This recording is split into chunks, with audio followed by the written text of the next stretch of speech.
আসসালামু আলাইকুম ভিউয়ার্স, আশা করছি সবাই ভালো আছেন। আজকে আপনাদের সাথে শেয়ার করব এই ধরনের একটা চিকেন ফ্রাই রেসিপি। ঝাল ঝাল পোলাও, খিচুড়ি, বিরিয়ানি, দেন ভাতের সাথেও ট্রাই করতে পারেন। দেখতে যতটা লোভনীয় আকর্ষণীয়, খেতে ততটা অনেকটাই সুস্বাদু। আর এটা পুরো রেস্টুরেন্ট স্টাইলের হয়। রেস্টুরেন্টের খাবার ভুলে যাবেন বাসায় এভাবে বানিয়ে ট্রাই করলে। তো চলুন শুরু করা যাক। কী কী উপকরণ লাগবে এর জন্য। এখানে নিয়ে নিয়েছি হাফ কেজি ব্রয়লার মুরগি, যা আমি মাংস আর হাড্ডি সহ দুটোটা নিয়েছি। সুন্দর করে ধুয়ে পানি ঝরিয়ে নিয়েছি। আর এখানে নিয়েছি 1 চামচ আদা রসুন বাটা,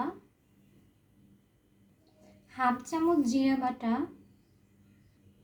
হাফ চামচ গরম মশলা, যেটা বিরিয়ানির জন্য হোমমেড বানানো হয় সেটা, হাফ চামচের কম মৌরি, যেটা তেলে গুঁড়ো করে নিয়েছি, হাফ চামচের কম ধনিয়া গুঁড়া, অল্প পরিমাণ বিট লবণ, স্বাদ অনুযায়ী লবণ, হাফ চামচ মরিচের গুঁড়া, হাফ চামচের কম হলুদের গুঁড়া। এখন সবার শেষে যেটা অ্যাড করব সেটা হচ্ছে সয়াবিন তেল। এই যে এখন আলতোভাবে সব উপকরণ একসাথে সুন্দর করে মাংসের সাথে মিশিয়ে নেব। সব উপকরণ একসাথে মিশিয়ে নিয়েছি। এখন এটাকে আমি আধা ঘন্টার জন্য রেস্টে রাখবো। আধা ঘন্টা হয়ে গিয়েছে, এখন আমি এগুলো বেজে নিব। এখন আরেকবার আলতোভাবে সব কিছু একসাথে নেড়ে চেড়ে মশলাগুলো জানি ভিতরে যায়। এখন আমি এগুলোকে ভেজে নেব। এখানে আমি একটা কড়াই গরম করে নিয়েছি আর চুলা জালটাকে রেখেছি মাঝারি জালের নিচে এবং লোয়ের উপরে। এই অল্প পরিমাণ তেল দিয়ে আমার সবগুলো ভাজা হয়ে যাবে। এখন আমি এই কড়াইটাকে এভাবে ধরে এক সাইডে তেলটাকে এভাবে নাড়াচাড়া করে দেব। কড়াইটাকে কিন্তু 1 মিনিটের মতো মাঝারি জালে গরম করে নিতে হবে। হ্যাঁ, একদম হাই হিটে না, মাঝারি জালে। আর এখন আমি এক এক করে বিসমিল্লাহির রহমানির রহিম দিয়ে দিব। হাত দিয়েও পারেন, কিন্তু আমার কাছে চামচ দিয়ে যদি মনে হয় জানি হাতটা নষ্ট হয় না, এখন ইজি মনে হয়।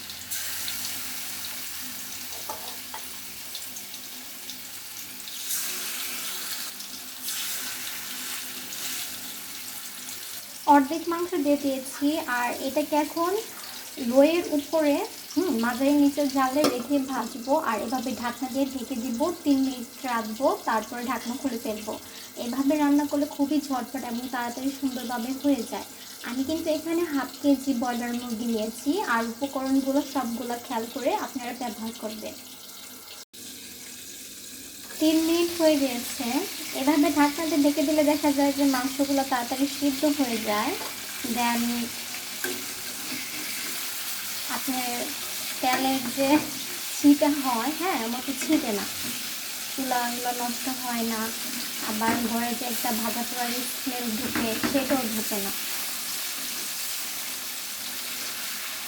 সব মাংস আমি উল্টিয়ে দিয়েছি। এখন আবার ঢাকনা দিয়ে ঢেকে দেবো 3 মিনিটের জন্য। 3 মিনিট হয়ে গিয়েছে আবার। এখন আবার এটাকে উল্টিয়ে দিব। এটাকে মোট 3 মিনিট করে আপনি 12 মিনিট ভাজতে হবে, তাহলে সুন্দর একটা কালার চলে আসবে। এখন আবার উল্টে আবার 3 মিনিট ভেজে নেব।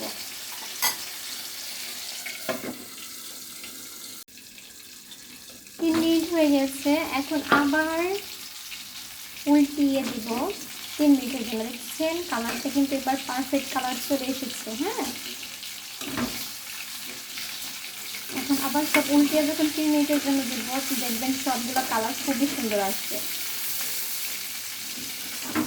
আমার চুলা দেখতে পাচ্ছেন নষ্ট হয়নি এখনো। হ্যাঁ, এটা নষ্ট হবে না এবং দেন বাসায় একটা স্মেল যে ঘরে ঢুকে সেটাও ঢুকবে না। আমি যেভাবে 3 মিনিট করে ভেজে নিয়েছি সেভাবে আপনারা ট্রাই করবেন, তাহলে দেখবেন কালার সুন্দর আসবে, মাংসের স্বাদও পারফেক্ট থাকবে। 3 মিনিট হয়ে গিয়েছে, এখন আমি এগুলোকে সুন্দর করে দেখাচ্ছি। কালার খুবই মাশাআল্লাহ সুন্দর এসেছে। এখন আমি এগুলো সুন্দর করে ঝরিয়ে নামিয়ে ফেলবো, তারপর দেন এই তেলে আবার বাকিগুলো ভেজে ফেলবো। অবশিষ্ট মাংসগুলো দিয়ে দিয়েছি, এখন একই প্রসেসে এগুলো ভেজে নিব। আর যে বাকি তেলগুলো থাকবে ভাজার পরেও সেগুলো আপনারা ভাত দিয়ে বা মুড়ি দিয়েও খেয়ে ফেলতে পারেন। তৈরি হয়ে গেছে ঝটপট চিকেন ফ্রাই। তো এটা আপনারা পোলাও ভাত সব দিক দিয়ে খেতে পারেন, খিচুড়ির সাথেও ট্রাই করতে পারেন। আর এটা পুরো রেস্টুরেন্ট স্টাইলের হয়, খেতে সুস্বাদু, আপনি একবার হলেও ট্রাই করবেন। আর অনেকে মনে করেন যে অনেক তেল লাগে এর জন্য খেতে চান না, তো তেল যতটুকু দিয়েছিলাম আমি ততটুকুই রয়ে গেছে, তত তেল লাগে না। তো একবার হলে এভাবে ট্রাই করে জানাবেন কেমন লেগেছে। সবাই ভালো থাকবেন, সুস্থ থাকবেন, আল্লাহ হাফেজ।